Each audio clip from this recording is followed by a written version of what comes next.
guys, and welcome back to Reading Club. So today I'm going to read you a new book. It's called Time Chronicles, The Stone of Destiny. Time Chronicles, The Stone of Destiny. Chapter 1.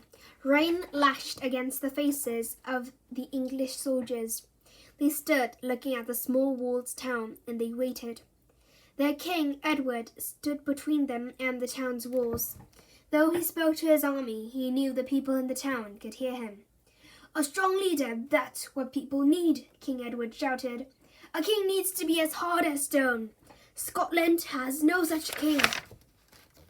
Scotland's castle have crumbled before us. Scotland is ours."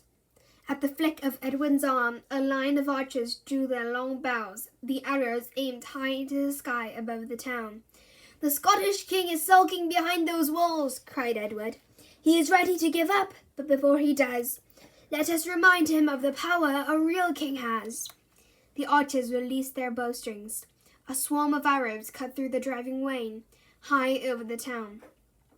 From within the town, 1,000 faces looked up as the flight of arrows passed overhead. Amongst them was an anxious king who nervously steadied his crown as he peered upwards. Everyone knew what the arrows meant. It was time for Scotland to give up its king. The townspeople watched as the gates opened, hidden within the crowd of faces as the Scottish king stepped forward with Chip and Kipper. Chapter 2. Minutes earlier, Chip and Kipper had been with the others eating dinner by the fire in the library. Mortlock had made one of his special stews. Interesting," said Chip as he cautiously tried a forkful. "What's in it?" "Bananas," smiled Mortlock. Suddenly, the time whistle alarm went off. Will put down his plate. "Saved by the bell," he whispered. Tyler looked worried. "This is serious," he murmured. "2 dark patches." "So that means 2 different fire attacks, right?" gasped Biff. Tyler nodded. "Both in the same thread of light. One in Scotland, one in England, but at 2 different points in history." Wilf glanced at the globe next to the matrix. An image of a stone block with a metal ring at each end glowed dimly within it. "A block? What does that mean?" "Not sure yet," said Tyler, "but we can't hang about trying to work it out. 2 groups, Wilf and Biff, Chip and Kipper. Go now!" Chapter 3. King John of Scotland, or perhaps I should just call you John. "John Balliol, kneel before your true king," King Edward smacked, "the King of England." Slowly, King John knelt down in the mud. Standing over him, King Edward began to laugh. "Pathetic," he sneered. Some of the English soldiers began to jeer and mock. Then Edward did something that made the onlookers in the town gasp in horror. Ever so gently, Edward ran his hand over an embroidered badge stitched onto King John's robes. "Scotland's royal coat of arms," he murmured. "Such a shame." His fingers dug down into the fine material. In one movement, Edward ripped the badge from King John's gown. The Scottish king fell backwards from the force, his crown landing heavily in the mud. Somewhere at the back of the onlookers, Kipper was on his link to Tyler. "I thought the English were supposed to be the good guys," he whispered. Tyler's voice cackled from the link. "Depends on who is writing the history," he said. "Anyway, I reckon there is no such thing as good guys and bad guys. Sometimes people do good things, sometimes bad. The English are the same as everyone else." King Edward was now standing on top of a wagon loaded with boxes. "People of Scotland," he shouted, "you have no need of any king but me." He held up the muddied crown that had fallen from King John's head. "Therefore you have no need of this crown." He tossed the crown into one of the boxes. "Nor do you need all the other things I have gathered whilst toppling the castles throughout your miserable land. No need for your official documents anymore." From a box, Edward grabbed a bundle of documents. "I have them all. Your records, your laws, and even your history. Like you, they all belong to England now." An old man stepped from the crowd of townspeople. "O King, I am old and fear you not, so I will speak my mind. Once your army leaves our lands, we will write new laws, even make a new Scottish king." "Do you think I haven't thought of that?" laughed the English king. He clambered to the end of the wagon. "But how can you crown a king when you no longer have this?" He pulled a cover to one side. Beneath was a large, roughly hewn block of stone. I picked it up when I visited your abbey in Scone. It'll look nice in London. A shocked murmur rippled through the townspeople. The stone! He's got the stone of Scone! For a moment the old man was lost for words. The sky seemed to darken and the rain drove down even harder. Edward looked up, the rain dancing on his craggy face. Don't tell me, he sneered. The sky is weeping for Scotland. The old man found his voice. O king, I warn you now, do not take our stone to England. Wherever it rests, a Scottish king will eventually rule. That is its destiny. King Edward's piercing eyes fixed the old man. England ruled by a Scottish king, he growled. That'll be the day. Chapter 4. Tyler pressed the speak button on his microphone. Listen up, everyone. I've just spoken to Chip and Kipper. They're in 1296. They reckon they've just seen the block of stone we saw on the globe. I've done a bit of research. It seems that Scotland had a secret stone that their kings sat upon to be crowned. I say had because in 1296 King Edward I stole it and took it to England. So it might be that this stone, the stone of Scone, is what the Virons are after. From somewhere in history, Wilf answered, Do you know what happened to this stone? Thing is, it could be anywhere. And right now, so could we. Biff and I are in a huge church at night, but we can't tell at what point in time. I'm trying to get a fix on you, answered Tyler. His fingers typed frantically on the matrix as he talked. As for the stone, King Edward had it placed under the English throne, and it stayed there for hundreds of years. Hello, Wilf, can you hear me? But all Tyler could hear was the hiss of deep history. The link to Wilf had been cut. Chapter 5. Wilf snapped the link shut. The noise of many distant footsteps echoed round the dark space. Quick, hide! Hissed Biff. Behind an old stone tomb, they watched as candles were lit. In a crisscross of long shadows, a group of men in dark cloaks walked towards them. Two of the men were carrying a wooden chest, a chest big enough to carry a large stone in, perhaps. Could they be Virons? Whispered Biff. The men stopped opposite the old stone tomb. They stood around a finely carved wooden chair with a tall pointed back. Holding a candle, one of the men knelt down and peered beneath the throne. I have waited many years to see this stone, he whispered, and now here it is in front of me. Biff and Wilf tensed. Carefully they pulled out their zap traps. They held their breath as another of the men leant against the tomb. He patted its dusty lid. Old King Edward won't be happy though, would he, eh? He chuckled. Without daring to move, Wilf strained his eyes to look at the tomb. Painted in gold letters along its marble side was an inscription. The tomb of King Edward I, Hammer of the Scots. The man who had been kneeling stood up. Shall we do this, gentlemen? He said. The wooden chest was opened. Biff gripped a zap trap. She signaled to Wilf to stand by. I'll make myself ready, said another man, and he took off his black cloak to reveal a tunic of finely spun gold. He slowly sat down on the throne and sighed.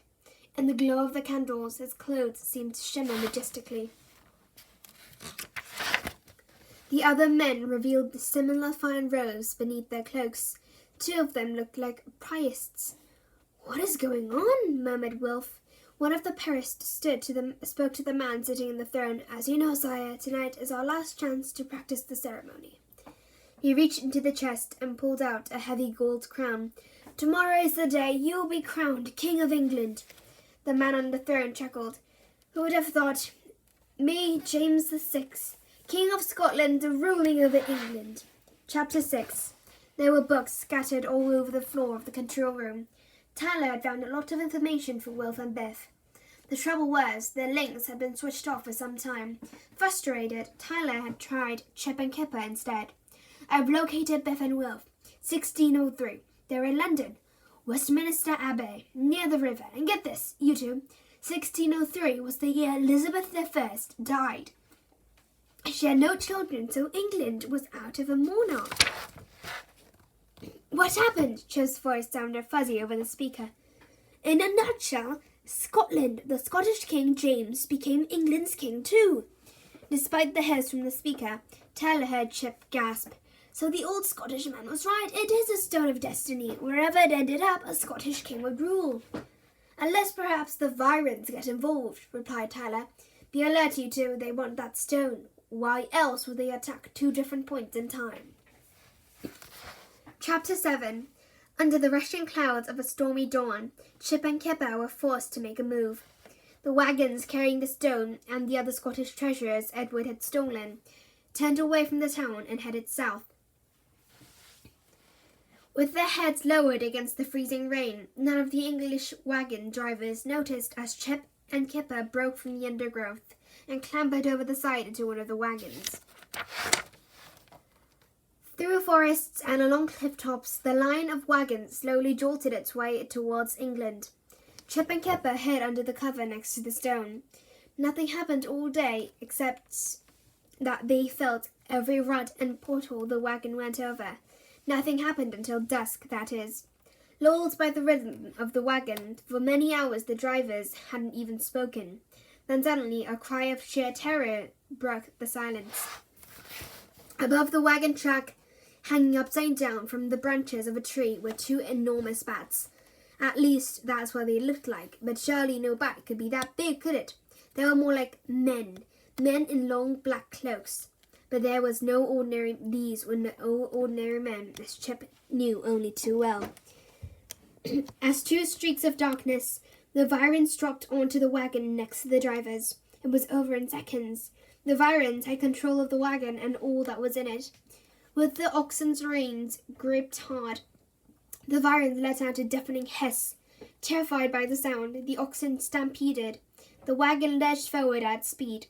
Chip and Kipper were thrown back, landing heavily against the stone. Within a moment, the wagon had carried out of sight of the other wagons as it headed towards the cliffs. Not even the full force of the wind on the cliff top seemed to slow the oxen down. Stunned, Chip and Kipper held on as Virons drove the wagon on towards the edge of the cliff. With horror, Chip suddenly realized what was about to happen. "Kipper, Zaptrap, now!" Chip screamed. At the same moment, both Virons leapt from the speeding wagon. In mid-air, the Zaptrap's bright blue bolt of energy connected with one of the Virons. The Viron exploded into a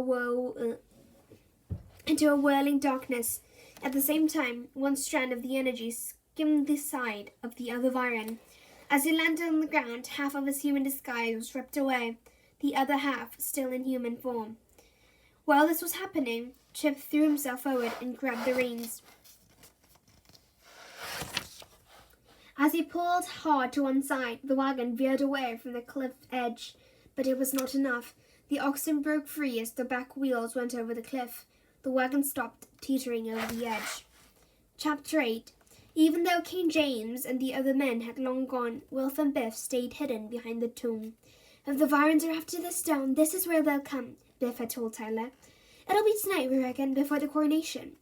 And so Biff and Wilf waited, and waited. In the bitter cold of dawn, a voice jolted them awake. "I have heard from our leaders. The others have failed. Some time runners got in the way.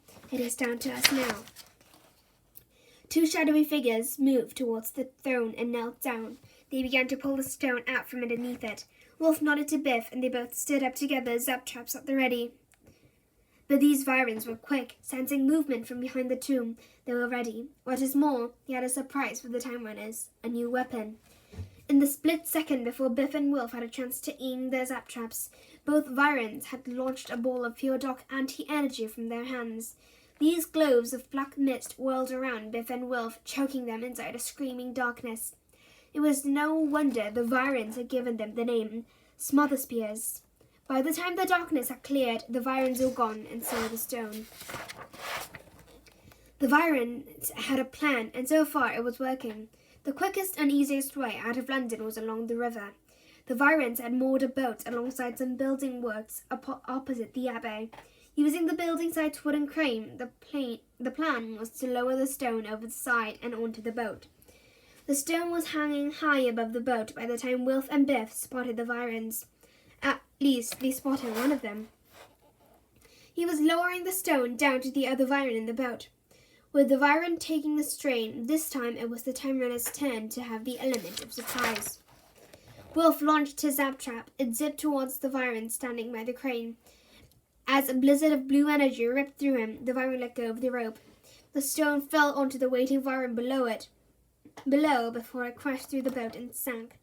By the time Biff and Wolf got to the river, there was nothing to see but a few pieces of smashed boat floating on the surface. "Not our best moment," said Biff. "One Vyron missing and the stone at the bottom of the river. We'll never be able to pull it up." But Wolf had an idea. The other end of the crane's rope was tied around a block. "Help me push the block over the edge," said Wolf.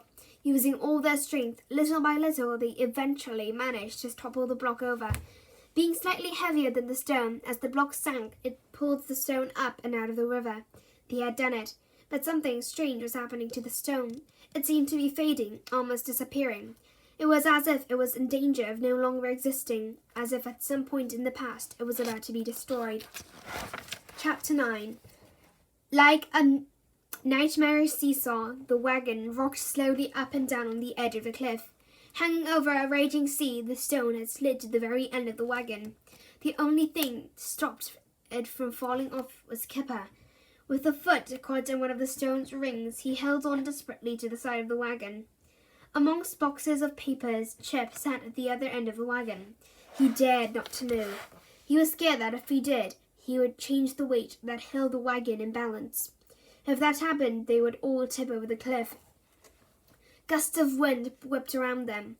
The wind snatched at the boxes of documents. As more and more were blown into the air, the weight in the wagon slowly shifted. With hard-dropping creaks and groans, Chip's end gradually lifted whilst Kipper and the stone sank downwards. Neither of them knew what to do. "This might be it, Kipper," said Chip. But Kipper had an idea. From the side of his link he pulled out a long wire. Ever so gently he threaded it through the ring of the stone. Then he threw his link to Chip. Set back from the cliff was the edge of the forest. "See if you can hug the link around the tree branch," Kipper shouted. "Then jump. The wagon will fall away, but it'll hold on to the wire. Hopefully it'll hold both the stone and me. Do it. It's our only hope." Chip was terrified. He couldn't afford to get this wrong. With all his concentration, he swung the link back and forth harder and harder whilst he took aim. Choosing a Y-shaped fork in a sturdy-looking branch, he released the link high into the air. But as he did so, the wagon jutted farther over the edge. The link fell short. "Missed!" Chip cried. "It's no good, Kipper. I can't do it again. We'll all go over the edge." Chip and Kipper sat looking at each other. The situation looked bleak. Then suddenly they heard a voice carried in the wind. A young Scottish girl had been watching them from the forest. The girl picked up the link and climbed a tree. She tied it firmly behind a branch. "Jump!" she shouted. Chip leapt from the wagon. It gave another ledge and slid away over the edge. The wire held. Kipper and the stone were saved. "I'm sorry I didn't come out sooner," said the girl. "I thought you were English soldiers." "My name is Albert." Alba nodded at the stone. "I watched them take that," she said. "Are you going to take it back?" Chip asked. "No, we'll survive. Let the English have it." Alba laughed. "Some people say it isn't even the real stone of Scone. Edward was tricked. They said the real stone was hidden away and the one Edward stole was a fake. Some even say the stone he stole was actually a cover for a dream." So that's the end of this book. I hope you enjoyed my readings of it. And if you did, please click many likes and subscribe Reading Club. So I'll come back later with a new and improved channel. Bye everybody. See you later.